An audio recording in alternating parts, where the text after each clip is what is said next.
नमस्कार साथियों, एक नई वीडियो के साथ हम आपके सामने आ चुके हैं। दोस्तों, आपका हमारे यूट्यूब चैनल यूनिक पॉइंट पर दिल खोल कर स्वागत है। तो दोस्तों, आज की जो वैकेंसी निकाली गई है वो वैकेंसी है टेक्नीशियन की वैकेंसी है और बेल की तरफ से निकाली गई है। तो देखो, जैसा कि मैंने थंबनेल पर मेंशन कर दिया है कि ये जो रिक्रूटमेंट है ये बेल की तरफ से निकल कर आ रहा है और आपकी जो वैकेंसी है वो टेक्नीशियन के लिए होने वाली है। ठीक है। और सबसे इम्पॉर्टेंट बात कि देखो यार, फॉर्म भरने में देरी मत करना। फॉर्म को जितना जल्दी हो सके उतना जल्दी अप्लाई कर देना, क्योंकि इसकी डेडलाइन बहुत नज़दीक है।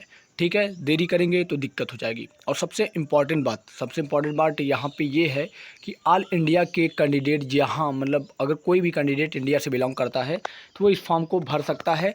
और इसके अलावा ये वैकेंसी ITI डिप्लोमा और डिग्री वालों के लिए निकाली गई है। तो बिना देरी की वीडियो शुरुआत करते हैं, लेकिन उससे पहले दोस्तों आपसे एक छोटी सी रिक्वेस्ट है कि अगर आप चैनल पर नए हैं तो कृपया चैनल को सब्सक्राइब कर लें।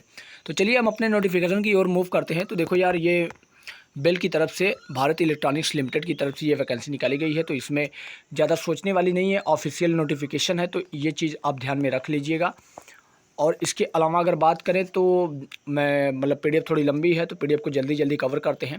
देखो, इसमें 3 तरह की पोस्ट निकाली गई है। जो सबसे पहली पोस्ट है वो सबसे पहली पोस्ट आपकी आती है ये वाली पोस्ट, जिसे हम कहते हैं इंजीनियरिंग असिस्टेंट ट्रेनिंग यानी EAT। इसके लिए आपकी क्वालिफिकेशन क्या होनी चाहिए? तो यहाँ पे 3 साल का डिप्लोमा होना चाहिए इलेक्ट्रिकल एंड कम्युनिकेशन में। और नंबर ऑफ़ पोस्ट की बात करें तो नंबर ऑफ़ पोस्ट आपकी 12 देखने को मिल जाएगी, जो कि यहाँ पे कैटेगरी वाइज वही पोस्ट दे दी गई है। और ये आपका सैलरी स्ट्रक्चर है, तो सैलरी स्ट्रक्चर को भी इन्होंने साथ में मेंशन कर दिया है। दूसरी पोस्ट है टेक्नीशियन की। टेक्नीशियन, अब जैसा कि वैकेंसी टेक्नीशियन की है तो टेक्नीशियन के लिए आपके हाई स्कूल, ITI और 1 साल का अप्रेंटिसशिप होना ज़रूरी है। ठीक है। और इसके लिए कौन कौन से ट्रेड एलिजिबल हैं? तो इसके लिए जो ट्रेड एलिजिबल है वो इलेक्ट्रॉनिक्स मैकेनिक्स एलिजिबल है और दूसरा इलेक्ट्रिकल एलिजिबल है।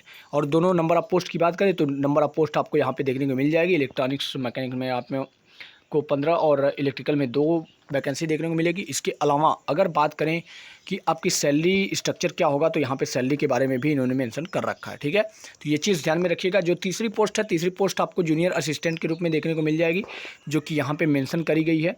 और जूनियर असिस्टेंट में आपको क्या क्या मांगा गया है? तो देखो यार, यहाँ पर ग्रेजुएशन मांगा गया है। अगर आपने BCom कर रखा है, BBM कर रखा है, तो आप इस फॉर्म के लिए एप्लीकेबल होंगे और इस फॉर्म को भर सकते हैं। सैलरी स्ट्रक्चर की अगर बात करें तो सैलरी स्ट्रक्चर भी आपको यहाँ पे देखने को मिल जाएगा। और इसके अलावा एलिजिबिलिटी क्राइटेरिया क्या है? तो देखो, सबसे पहले मैंने थंबनेल पे मेंशन कर रखा था कि जैसे कि जो कैंडिडेट होने चाहिए वो कैंडिडेट आपके ऑल इंडिया कैंडिडेट होने चाहिए। यहाँ पे नेशनलिटी अगर आप देखें तो जो है सिटीजन ऑफ इंडिया मांगा गया। ठीक है, तो ये चीज़ ध्यान में रखिएगा। और इसके अलावा नंबर ऑफ़ पोस्ट की ये एज लिमिट दे दी गई है। यहाँ पे जैसे कि एज लिमिट दे दी गई है कि एज लिमिट कितनी होनी चाहिए। और अगर आप SC ST या फिर OBC से बिलोंग करते हैं तो आपको यहाँ पे क्या रिजर्वेशन, कितना रिजर्वेशन मिलेगा, कितना रिलैक्सेशन मिलेगा, वो चीज़ मेंशन करी गई है। और एजुकेशनल क्वालिफिकेशन के बाद में ऊपर ही हमने मेंशन कर दिया गया था कि डिप्लोमा वाले डिप्लोमा की पोस्ट भरेंगे, ITI वाले टेक्नीशियन की पोस्ट भरेंगे। और अगर BA BCom या फिर BBA कर रखा है तो जो डिग्री वाली जॉब है उसको उसके लिए अप्लाई करेंगे। सबसे इम्पॉर्टेंट चीज़ यहाँ पे किसी एक्सपीरियंस की नीड नहीं है, जो कि एक्सपीरियंस यहाँ पे निल मांगा है, यानी कि आपको एक्सपीरियंस नहीं है तब भी आप इस फॉर्म को भर सकते हैं। अब मोड ऑफ़ सिलेक्शन की बात करें तो मोड ऑफ़ सिलेक्शन यहाँ पे आपको देखने को मिलेगा। मोड ऑफ़ सिलेक्शन आपको रिटन टेस्ट के बेसिस पे होगा, जो कि पार्ट 1 और पार्ट 2 में डिवाइड होगा, और इसको आप देख लीजिएगा। और इसके अलावा अगर एप्लीकेशन फ़ीस की बात करें तो एप्लीकेशन फ़ीस जो जनरल के लिए रखी गई, जनरल OBC या AWS कैटेगरी के लिए, वो आपकी फ़ीस 250 रुपये रखी गई है, जो कि यहाँ पे इन्होंने मेंशन कर रखा है। और 18% की GST भी लगेगी, तो जो भी 18% इसका होगा वो उसमें ऐड हो जाएगा। आपको इसमें पेमेंट कैसे करना है और कैसे करना है, तो वो लिंक यहाँ पर आपको ऊपर नीले कलर में दिख रहा है। और इसके अलावा अगर बात करें तो आपको अप्लाई कैसे करना है, तो अप्लाई करने का यहाँ पे इन्होंने लिंक दे रखा है। इस लिंक पर जाकर आप सिंपली अप्लाई कर पाएंगे।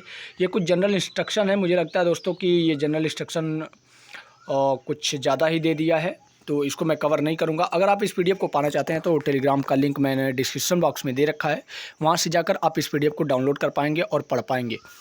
उम्मीद है दोस्तों आपको ये वीडियो पसंद आई होगी। वीडियो पसंद आई तो यार वीडियो को एक लाइक जरूर कर दें। मिलते हैं दोस्तों कुछ ऐसी नई और इंटरेस्टिंग वीडियो के साथ, तब तक के लिए दीजिए इजाज़त। धन्यवाद।